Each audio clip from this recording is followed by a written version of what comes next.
來看6月底大水雨是造成台灣農業損失真嚴重，這陣啊，就連這蛤蟆呢養殖業嘛來傳出災情啊。佇咧中華沿海飼蛤蟆遮個窟啊，就是因為雨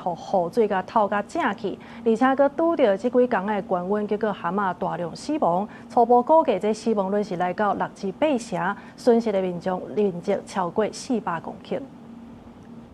路邊的蛤蟆殼塌規堆，這攏是因為6月底大水雨落傷凶，造成中華縣蛤蟆養殖業災情嚴重。因為落雨致使窟內鹽水變正，蛤蟆擋袂牢，死亡率超過6成。落兩遍啊，一遍攏落差不多1尺水嘛。阮來下咱農夫做一遍降價，即擺佫拄着蛤蟆繁殖季節，全吐卵嘛，吐卵煞擋袂牢嘛，死亡率差不多6到8成嘛。中華縣政府表示，縣內飼蛤蟆的面積大約1330公頃，豐原鄉就佔931公頃，是縣內上大的產區。這屆先拄着連續大水雨，造成氣溫嚴度向下降，後來魚米免換窟仔水，佫拄着出大日頭，兩項原因夾做伙影響，互蛤蟆擋袂牢。初步統計，豐原鄉目前大約有466公頃受損。豐原地區大概有將近900多公頃的這個蛤蟆的窟啊，請到咱四方會看來看，都確實是損失到6成到8成的一個損失哦。6月份的強降雨，然後造成我們許多養殖戶有受到影響，希望中央盡快重減、重寬、重塑，然後盡量讓我們養殖戶可以盡量得到補助。